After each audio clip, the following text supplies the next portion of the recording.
கொஞ்ச நேரம் கர்த்தருடைய வசனத்தை நம்ம தியானிப்போம். இந்த மாத வாக்கு தத்தங்களை நம்ம தொடர்ந்து தியானிச்சுட்டே இருக்கிறோம். இந்த உபவாச நாட்களில் வேற காரியம், அந்த ஏற்ற காலத்தில் இருப்போம், ரீபில்ட் அப்படிங்கிற தலைப்பில் நம்ம அதை தியானித்து கொண்டிருக்கிறோம். நியாயாதிபதிகள் 6ஆம் அதிகாரம் 14ஆம் வசனத்தை வாசிக்க கேட்போம்.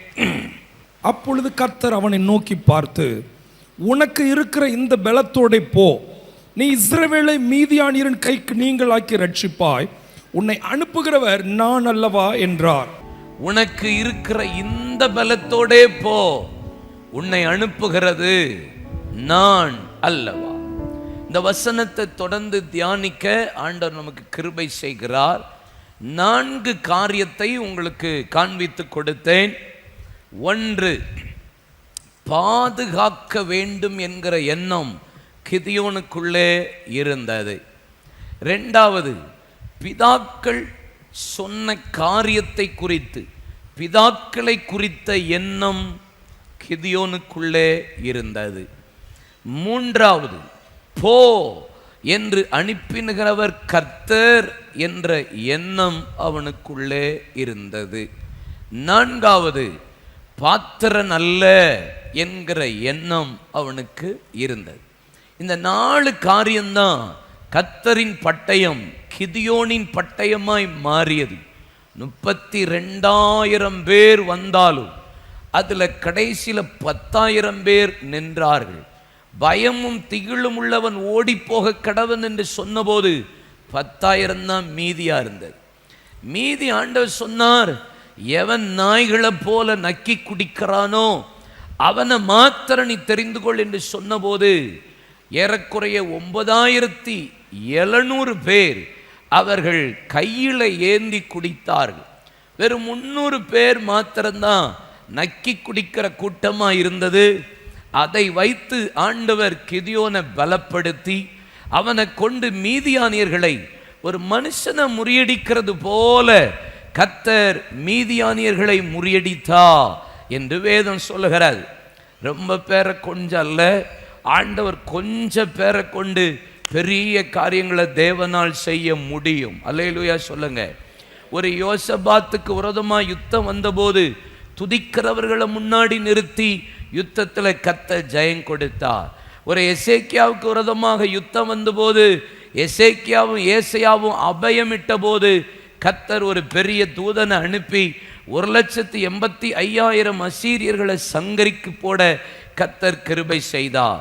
ஒரு முழு பாளையமே யுத்த வீரர்களாய் நின்றபோது ஒரு சின்ன வாலிபனாகிய தாவீதை கொண்டு இரவும் பகலும் 40 நாள் இஸ்ரவேல் ஜனங்களையும் தேவனையும் நிந்தித்து கொண்டிருந்த ஒரு கோலியாத்தை முறியடிக்க கர்த்தர் உதவி செய்தார். ஆண்டவர் கொஞ்சம் பேரை கொண்டாகிலும் அதிக பேரை கொண்டாகிலும் ரட்சிப்பது ஆண்டவருக்கு ரொம்ப லேசான காரியம். அல்லேலூயா சொல்லுங்களேன். அழகாக செஞ்சுட்டு போயிடுவா. ஒரு மனுஷனை கொண்டு ஆண்டவர் பயன்படுத்த முடியும். இந்த கிதியோனுக்குள்ள பலவித சுபாவம் இருந்ததுன்னு சொன்னேன். அதில் முக்கியமான ஒன்று பயம். அவன் இருக்கிற இடத்துல அடிக்கடி எதற்கெடுத்தாலும் பயம் இருந்தது. அவனுக்கு கர்த்தர் என்னோடு கூட இருக்கிறாரா என்கிற பயம், இருக்கிறாரா இல்லையா என்கிற பயம் இருந்தது. தன் குடும்பத்தை குறித்த பயம் இருந்தது. தேவ தூதனை பார்த்தபோது செத்து போவோமே என்கிற பயம் இருந்தது. இரவில் பலி செலுத்தி காலையில் பலி செலுத்தினா சத்துரு வந்துருவானேன்னு இரவில் செலுத்தின பலி ஆராதிக்க பயம் இருந்தது. போகிறதுக்கு அவனுக்கு பயம் இருந்தது.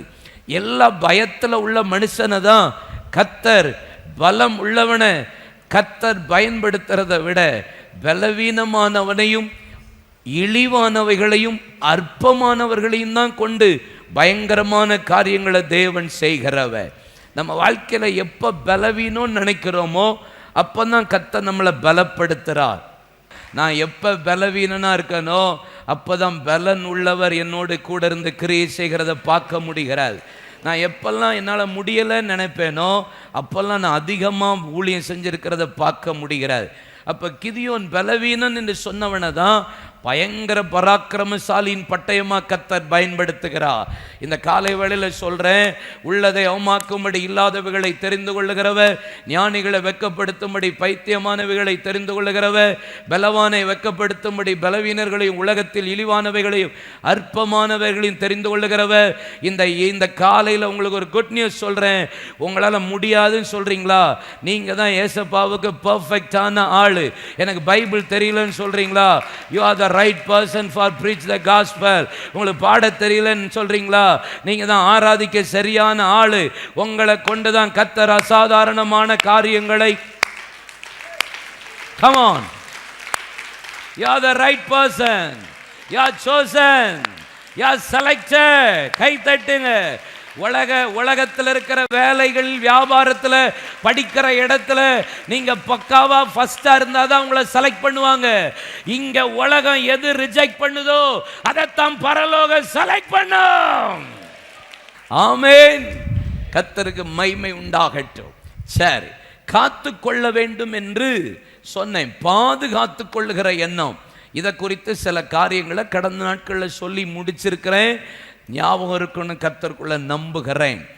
ரெண்டாவது, நான் செவ்வாய்க்கிழமை பிதாக்களை குறித்த எண்ணம் நமக்கு இருக்க வேண்டும் என்று சொன்னேன். பிதாக்கள்னா யார்? நான் சொன்னேன் கடந்த நாட்களில், biblical forefathers, spiritual forefathers, our own forefathers. வேதாகம பிதாக்கள், ஆவிக்குரிய பிதாக்கள், எங்கள் அப்பா அம்மா எனக்கு ஒரு பிதாக்கள். இந்த 3 பிதாக்கள் இருக்கிறார்கள்.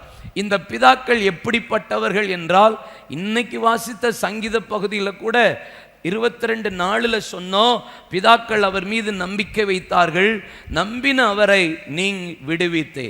பிதாக்கள் கண்ணை மூடிட்டு ஆண்டவரை நம்புறவங்க தான் பிதாக்கள். அதை மாத்திரல்ல, பிதாக்கள் யார் என்றால், எபிரேயர் 11ஆம் அதிகாரம் 14-16 சொன்னேன், அவர்கள் பின்மாற்றத்தின் ஆவியே இல்லாதவர்கள், எப்போது முன்னேறி செல்லுகிறவர்கள். அவர்கள் விட்டு வந்த தேசத்துக்கு திரும்பி போக மனதாயிருந்தால் அவர்கள் திரும்பி போயிருப்பார்கள். அவர்கள் திரும்பி போகல. அவர்கள் அதையல்ல, அதிலும் மேலான பரமதேசத்தையே நாடினார்கள். அதனால தேவன், அவர்கள் தேவன் என சொல்லப்படுகிறதற்கு தேவன் வெட்கப்படலை. ஏன்னா ஆபிரகாமின் தேவன், ஈசாக்கின் தேவன், யாக்கோபின் தேவன் என்று ஏன் சொல்ல தேவன் வெட்கப்படலைன்னா, அந்த தேவன் பிதாக்கள் அப்படியே கோ ஃபார்வர்ட், பின்னாக்கியே பார்க்காத மக்கள். முன்னாடி கால் வச்சுட்டான்னா போய்கிட்டே இருப்பான். எனக்கு கர்த்தர் கொடுத்த தேசம், வாக்குத்தத்தம் பண்ணப்பட்டது, பரலோகம், கானான், இதைத்தான் நோக்கி பார்த்துட்டு இருந்தாங்களே தவிர பின்மாற்றத்தின் ஆவி பிதாக்களுக்கு கிடையாது. ரெண்டாவது சொன்னேன், அக்கினியை வரப்பண்ணுகிறவர்கள் தான் பிதாக்களின் தேவன். அப்படின்னா என்ன?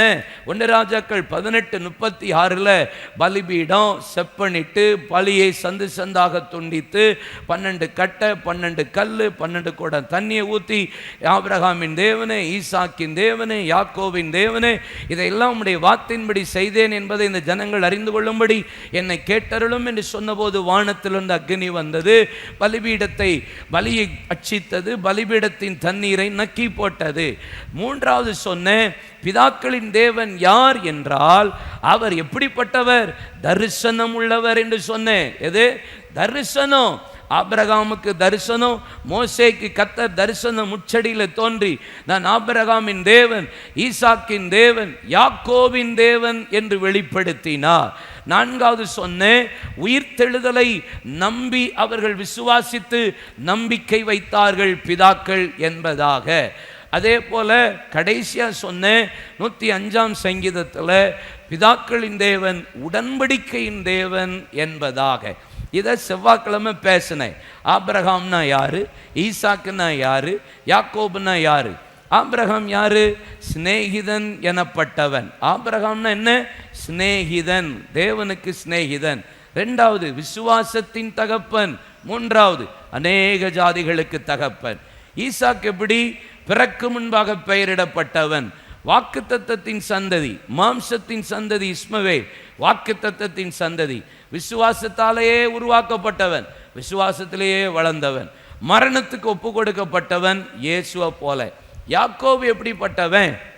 தன் தாயின் வயிற்றிலிருந்தே சிநேகிக்கப்பட்டவன், தாயின் வயிற்றில் இருக்கும் போதே தேவனால் சிநேகிக்கப்பட்டவன், குணசாலியும் கூடாரவாசியுமா இருந்தவன் அபிஷேகத்துக்கு முன் அடையாளமானவன்.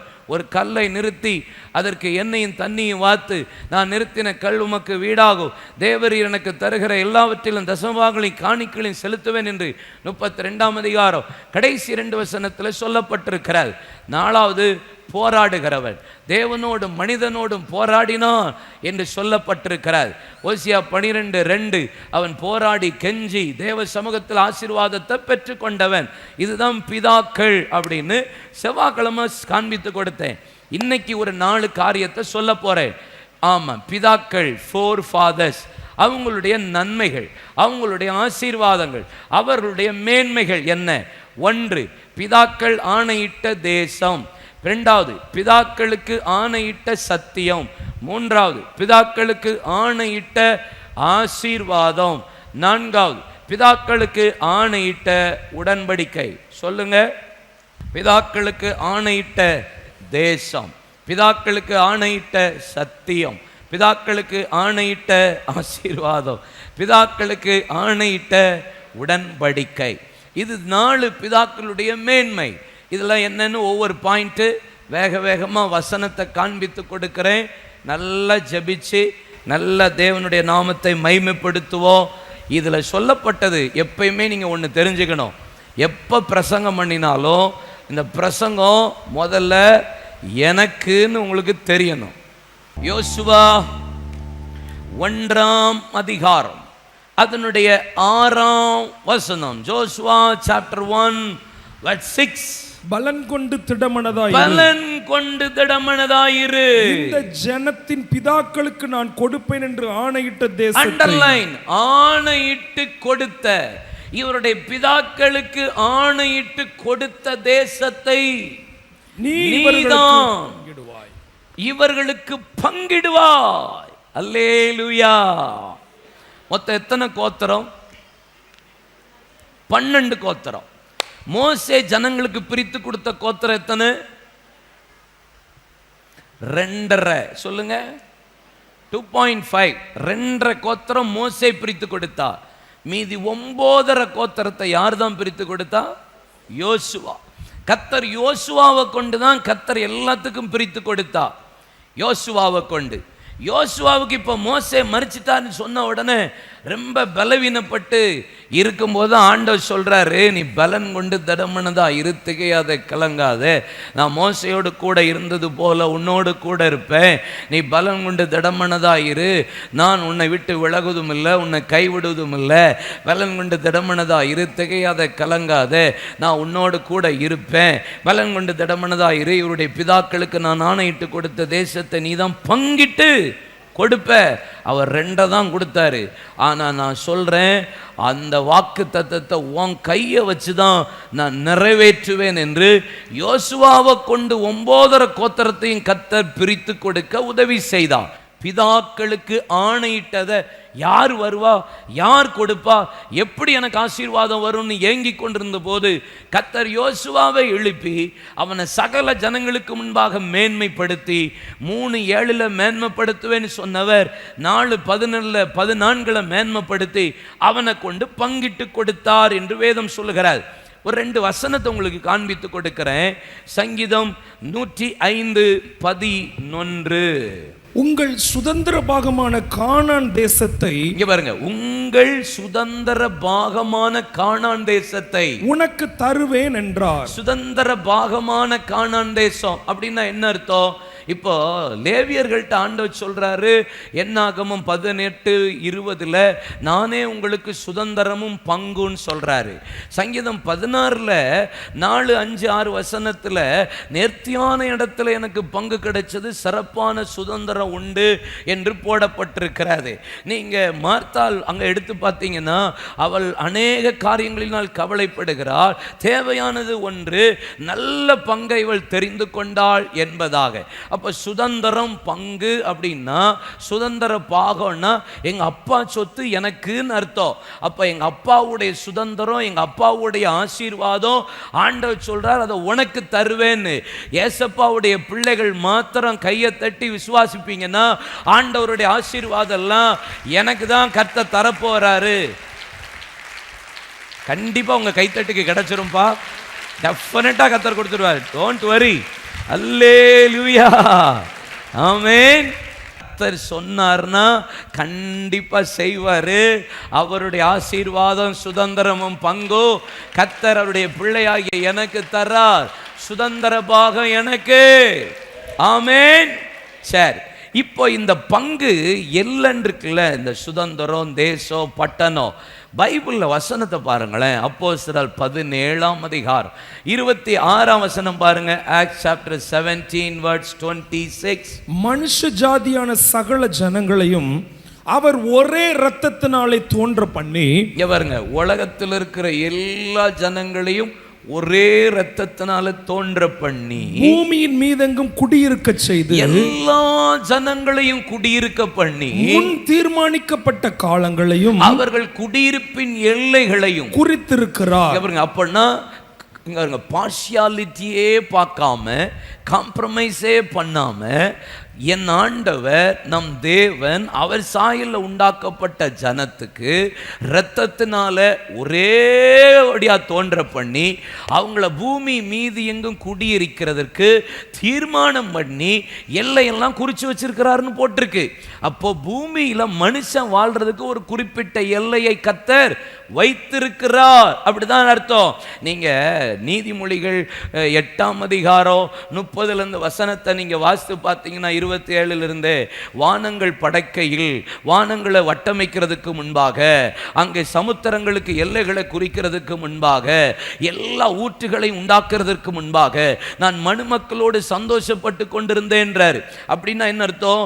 மனுஷனை பூமியில வெளிப்படுத்துறதுக்கு முன்னாடியே கர்த்தர் இந்த உலகத்தை படைச்சதுக்கும் கர்த்தர் எல்லையை குறிச்சு வச்சிருக்கிறாராம். அப்படின்னா என்ன? அலையே உனக்கு ஒரு லிமிட் வச்சிருக்கேன், இதுதான் உனக்கு எல்லை. மழையா உனக்கு இதான் எல்லை. கடலா உனக்கு தான் இல்லை. நிலமா உனக்கு தான் இல்லை. காடா உனக்கு தான் இல்லை.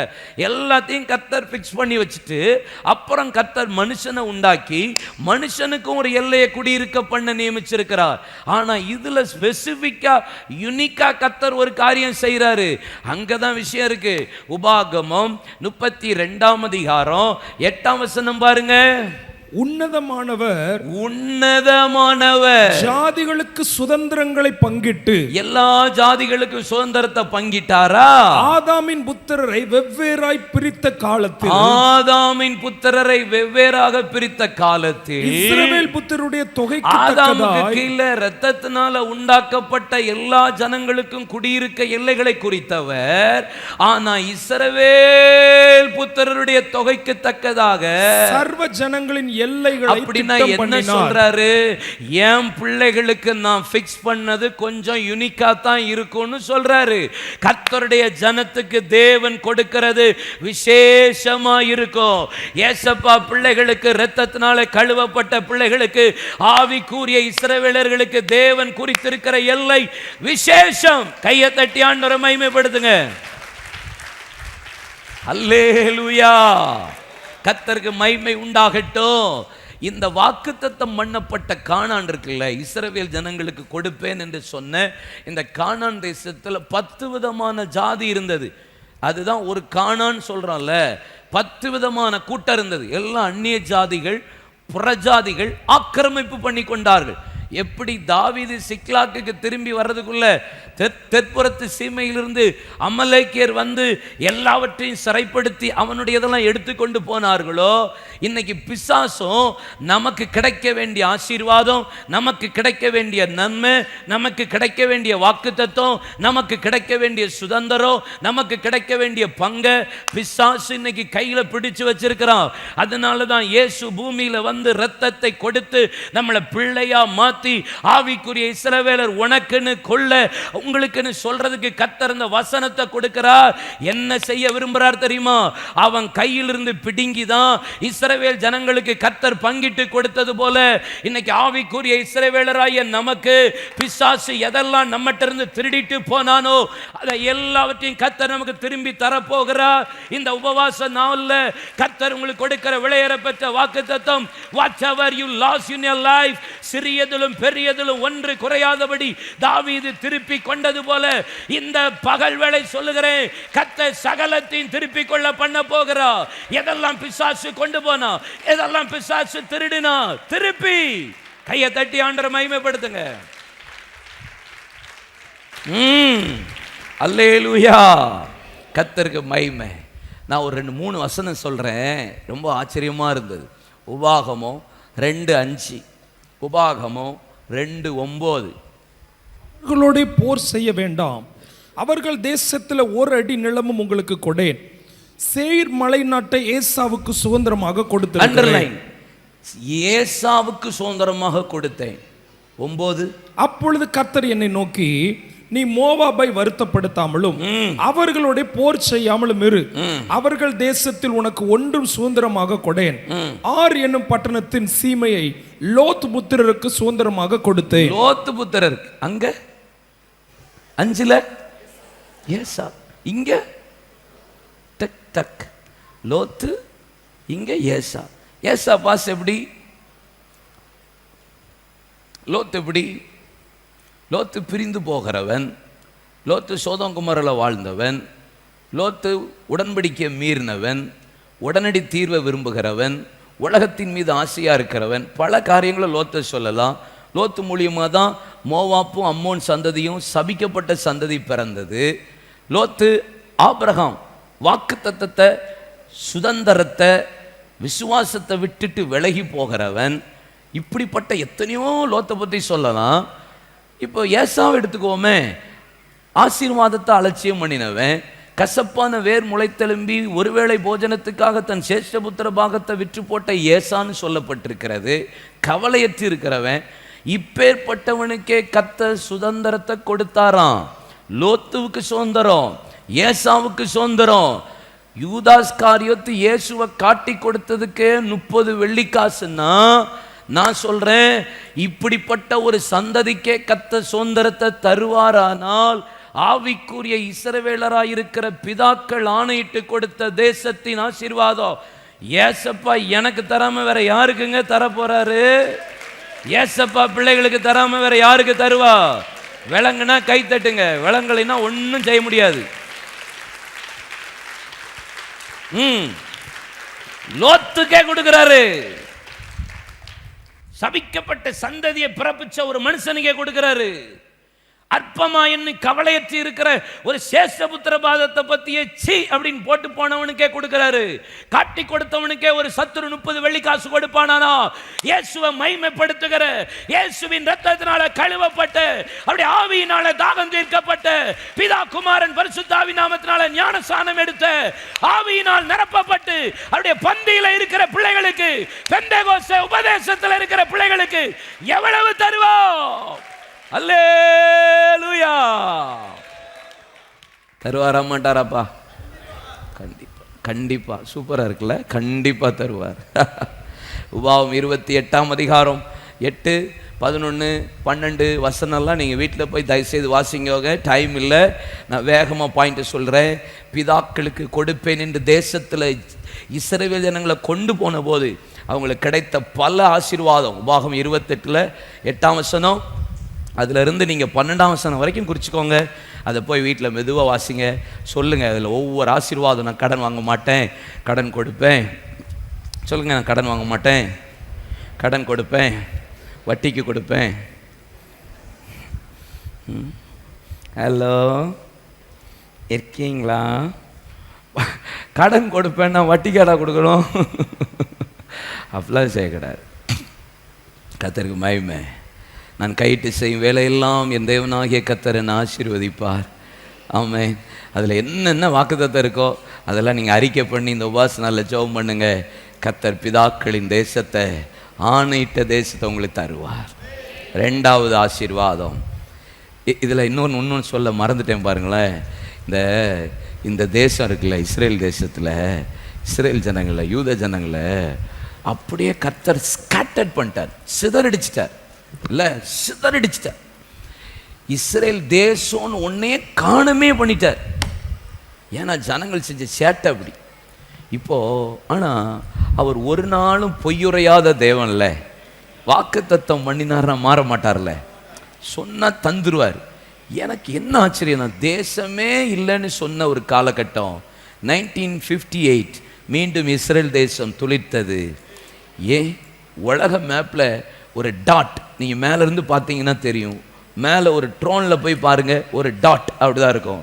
இன்னைக்கு அந்த டாட்டை உலகமே தொட முடியாத அளவுக்கு மீண்டும் ஜனங்கள் அங்கே கொண்டு உட்கார வச்சு முழு உலகத்துக்குமே ஒரு பெரிய ஆசீர்வாதமாக கர்த்தர் இஸ்ரேல் தேசத்தை வச்சுட்டார். ஏன்னா நான் இஸ்ரவேலுக்காக வைராக்கியம் பாராட்டுவேன், இஸ்ரவேல் என் தேசம் என்று அந்த தேசத்தின் மேலே உள்ள பெரிய கவனம். நான் அப்படின்னா உங்களுக்கு கிடைக்கிற ஆசீர்வாதம் எப்படி இருக்குன்னு யோசித்து பாருங்க. இன்னைக்கு ஒருவேளை சிதறி இருக்கலாம், உங்களுக்கு தான்.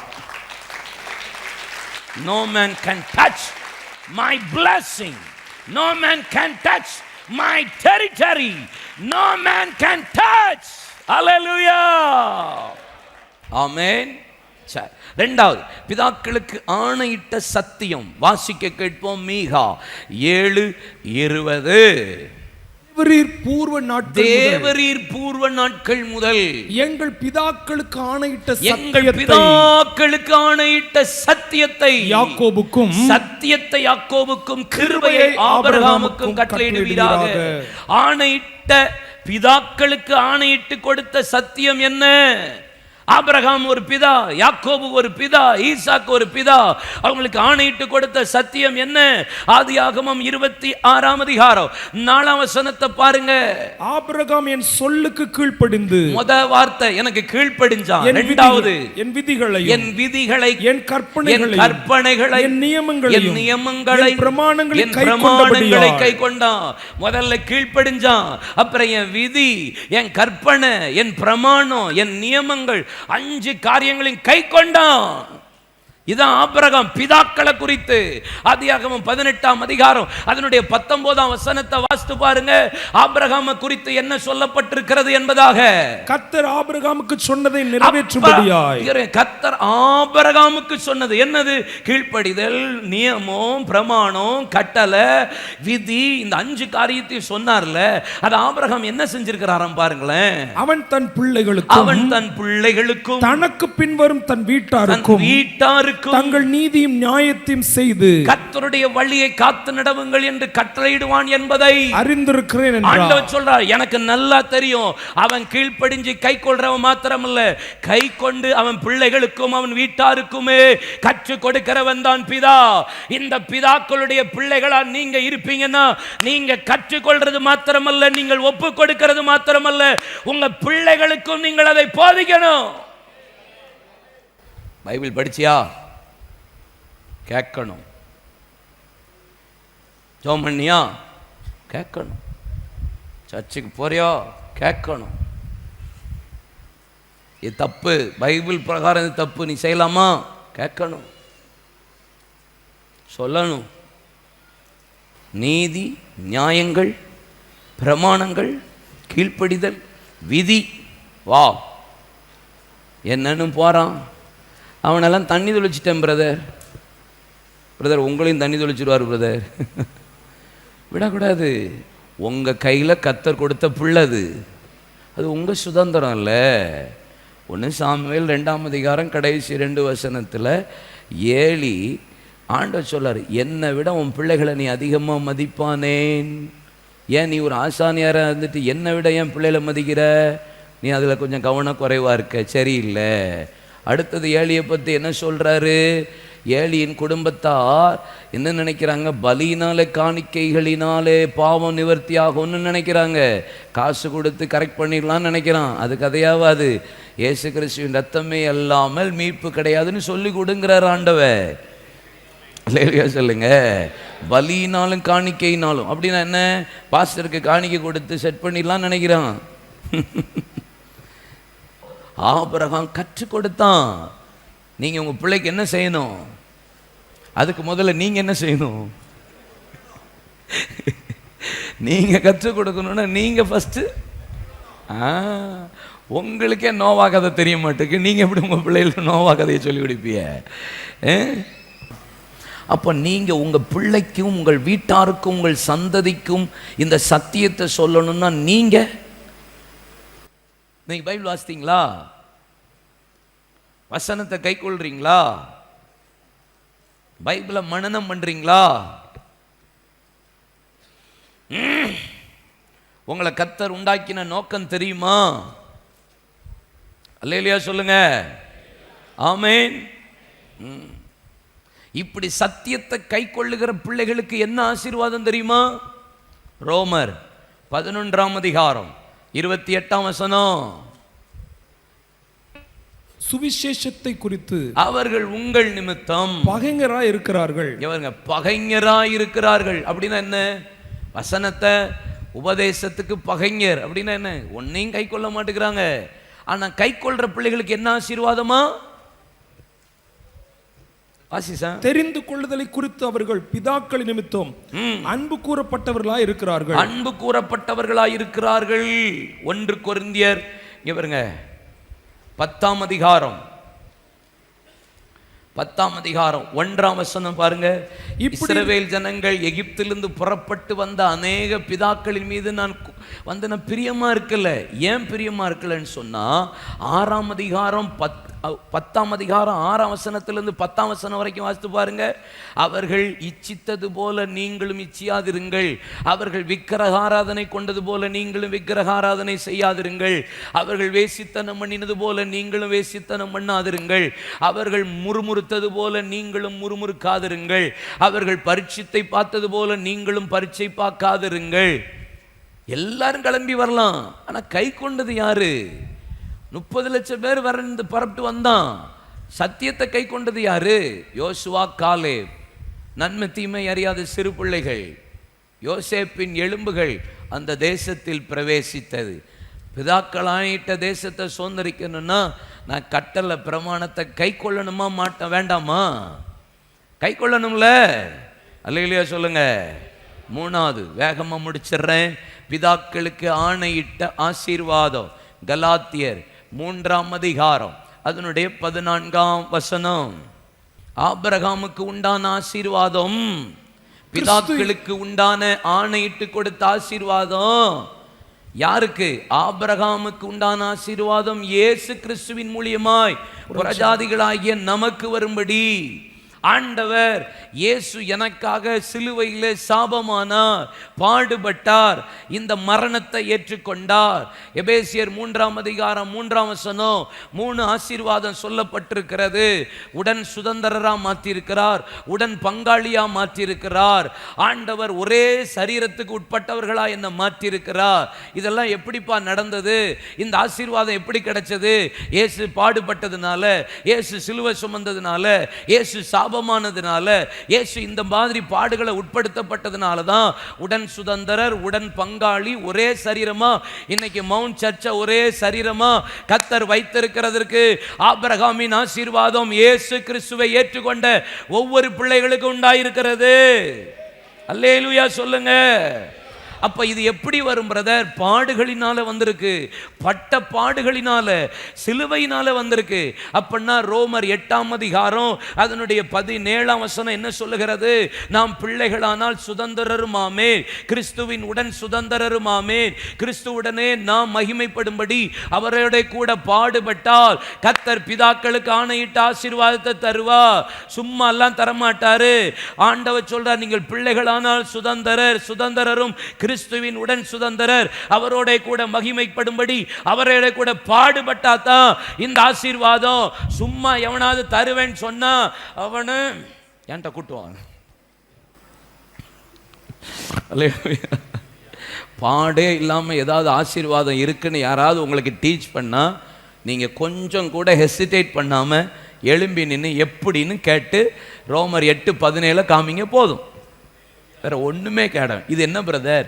பவுல் எழுதியிருக்கார்ல, கிருபை பிரசங்கியார் எழுதியிருக்கார்ல, சுதந்திரரும் கிறிஸ்துவின் உடன் சுதந்திரரும் நாம் மகிமைப்படும்படி அவரோட கூட பாடுபட்டால் ஆளுகையும் செய்வோம். கைத்தட்டி, இப்ப படுகிற பாடுகள் இனி வெளிப்பட போகிற மகிமைக்கு ஒப்பிடத்தக்கவைகளே அல்ல.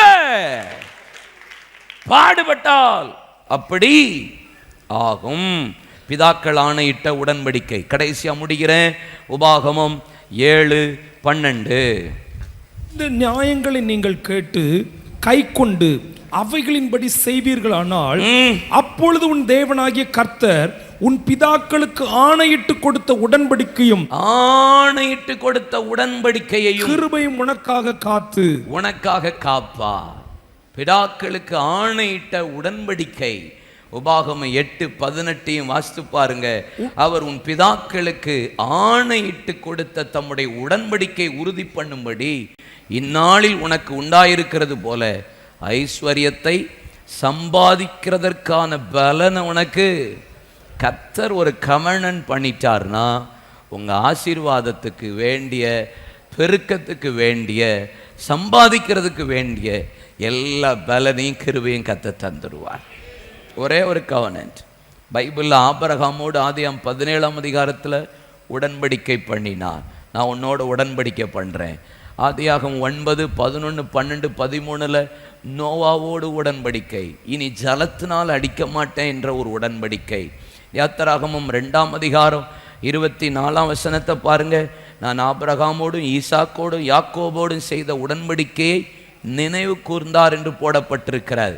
யாத்ரா 34:10 வாசித்து பாருங்க. மோசேட்ட ஆண்டவர் சொல்லுகிறார், நான் உன்னோடு ஒரு உடன்படிக்கை பண்ணுகிறேன். எந்த ஜாதி ஜனத்திலும் செய்யப்படாத பெரிய பயங்கரமான காரியங்களை நான் ஒன்றை கொண்டு தான் செய்ய போகிறேன் என்பதாக. அல்லேலூயா சொல்லுங்களேன். கர்த்தர் உடன்படிக்கை பண்ணிட்டார்னா ஒரு நாளும் மாற்ற மாட்டார். ஆமென் சொல்லுங்க. உபாகமம் 4ஆம் அதிகாரம் 31ஆம் வசனம் பாருங்க. உன் தேவனாகிய கர்த்தர் இரக்கமுள்ள தேவனாய் இருக்கிறபடியா அவர் உன்னை கைவிடவும் மாட்டார், உன்னை அழிக்கவும் மாட்டார். உன் பிதாக்களுக்கு தான் ஆணையிட்டு கொடுத்த உடன்படிக்கையை மறக்கவும் மாட்டார். ஒரு நாளும் சொல்லிட்டார்னா கண்டிப்பாக செஞ்சிருவார். ஒரு நாளும் மறக்க மாட்டார். அல்லேலூயா சொல்லுங்களேன். அல்லேலூயா. கர்த்தருக்கு மகிமை உண்டாகட்டும். யோசுவா 21:44 கர்த்தருடைய பிதாக்களுக்கு ஆணையிட்டபடியெல்லாம் அவர்களை சுற்றி புறத்திருக்கிற எல்லா யுத்தத்தையும் நீங்களாக்கி இளைப்பாற பண்ணி சத்துருக்களை ஒப்பு கொடுத்தாரா. உடன்படிக்கை பண்ணிட்டார்னா உங்களை இளைப்பாற பண்ணுவா. வியாபாரம், குடும்பம், ஊழியம், எல்லா பிள்ளைகளின் சமாதானம் இளைப்பாறுதலோடு இருக்கும். சத்துருக்களையே கர்த்தர் நம் கையில் ஒப்பு கொடுப்பாராம். வேதவசனம் எபிரேயர் 8ஆம் அதிகாரம் 10ஆம் வசனம் சொல்லுகிறது, அந்த நாட்களுக்கு பின்பாக நான் இஸ்ரவேல் குடும்பத்தாரோடு பண்ணும் உடன்படிக்கை என்னுடைய பிரமாணங்களை அவருடைய மனதிலே வைத்து அவருடைய இருதயங்களிலே எழுதுவேன். நான் அவர்கள் தேவனாயிருப்பேன், அவர்களின் ஜனமாயிருப்பார்கள். உபாகமம் 6, உபாகமம் 10, யாத்திரா 32, யாத்திராகமம் 34 இதிலெல்லாம் வாசிச்சா மோசே கர்த்தர் மலைக்கு கூப்பிட்டு கற்பலகையை கையில் கொடுத்து அவர் விரலினாலே எழுதினார், உடன்படிக்கையை பண்ணினார். புதிய ஏற்பாட்டில் நான் அவர்கள் கையில் அல்ல இருதயத்தில் எழுதுறேன்றார். இன்னைக்கு உலகத்தில் இருக்கிற எல்லா மனுஷனுக்கும் கொலை செய்வது பாவம் அப்படின்னு தெரியுது. ஏன்னா ஆண்டவர் இருதயமாகிய பலகைகள் எழுதியிருக்கிறார். நமக்கு ஒருபடி மேலே கையில் கொடுத்துருக்கிறார். எல்லா மனுஷனுக்கும் தெரியுது. நமக்கு எக்ஸ்ட்ராடினரியாக கையில் வேறு எழுதி கொடுத்துருக்கிறார். கை கொள்ளணும், பிரமாணத்தை கடைப்பிடிக்கணும், உடன்படிக்கையை மீறக்கூடாது. எபிரேயர் 10ஆம் அதிகாரம் 29ஆம் வசனம் சொல்லுகிறது, தேவனுடைய குமாரனை காலின் கீழே மிதித்து தன்னை பரிசுத்தம் செய்த உடன்படிக்கையின் இரத்தத்தை அசுத்தம் என்று எண்ணி கிருபையின் ஆவியை நிந்திக்கிறவன் எவ்வளவு கொடிதான ஆக்கினைக்கு பாத்திரவானாய் இருப்பான் என்பதை யோசித்து பாருங்கள். உடன்படிக்கையை மீறக்கூடாது, உடன்படிக்கையை குலைச்சி போடக்கூடாது, காலில் மிதிக்கக்கூடாது, அற்பமாக எண்ணாதீங்க, நிந்திக்காதீங்க. ரொம்ப மோசமான விளைவு. இந்த பிதாக்கள் கொடுத்த உடன்படிக்கையின் ஆசீர்வாதம் உங்களுக்கும் உங்கள் சந்ததிக்கும் கர்த்தர் தருவாராக. அல்லேலூயா சொல்லுங்க. பைபிளில் ஆபிரகாம்கிட்ட ஒரு வார்த்தை சொல்லுவார், என்னிலும் பெரியவர் ஒருவரும் இல்லை என்று என் பேரில் உனக்கு ஆணையிட்டு ஆசீர்வதிக்கிறேன்ட்டு. என் பேரை விட உலகத்தில் ஒன்றும் இல்லை, என் பேரில் ஆணையிடுறேன். நீங்கள் எபிரேயர் 9ஆம் அதிகாரத்தில் வாசித்தா ஆணையிடுதல் சகல விவாதத்திற்கும் முடிவாக இருக்கிறது, அது பெரியவர்களால் நிச்சயிக்கப்பட்டது. ஆணையிடுகிறதும் உறுதி பண்ணும்படி ஆணையிடுதலே சகல விவாதத்திற்கும் முடிவாக இருக்குன்னு பைபிளில் வசனம் இருக்குது. அப்படின்னா ஒரு காரியத்தை கர்த்தர் ஆணையிட்டார்னா அது தேசமாக இருக்கலாம், அது சத்தியமாக இருக்கலாம், அது ஆசீர்வாதமாக இருக்கலாம், அது உடன்படிக்கையாக இருக்கலாம், no man can change it. ஒரு மனுஷனும் மாற்ற முடியாது. உங்களுக்குரிய ஆசீர்வாதம், உங்களுக்குரிய வார்த்தை, உங்களுக்குரிய நன்மை, உங்களுக்குரிய மேன்மை, உங்களுக்குரிய உடன்படிக்கையை சத்துரு தொடாதபடி கர்த்தர் வேலி அடைப்பார். உங்களுக்கு இருக்கிற இந்த பலத்தோட போங்க. அதனால தான் கிதியோன் சொல்கிறான் ஆண்டவரை பார்த்து, எங்கள் பிதாக்களுடைய ஆசீர்வாதம் எங்கே ஆண்டவரே, எங்கள் பிதாக்களுக்கு செய்த கிரியையை எங்கே ஆண்டவரே, ஏன் எங்களை இப்படி விட்டீங்க, தேசம் எங்கே, இது பிதாக்கள் கொடுத்த தேசம், பிதாக்களுக்கு ஆணையிட்டு கொடுத்த ஆசீர்வாதம், பிதாக்களுக்கு ஆணையிட்டு கொடுத்த சத்தியம், இது பிதாக்களுக்கு ஆணையிட்டு கொடுத்த உடன்படிக்கை, இதை எப்படி மீதியானியர் எடுக்கலாம் ஆண்டவரே, நீங்கள் எப்படி விடலான்னு தான் கேள்வி கேட்குறான். பிதாக்களை குறித்த எண்ணமும் அறிவும் அவனுக்கு இருந்தது. அதனால தான் அவனை கர்த்தர் கையில் எடுத்து கர்த்தரின் பட்டயம் கிதியோனின் பட்டயமாக மாற்றினார். எழும்பி நிற்போம், கர்த்தரை நோக்கி பார்ப்போம்.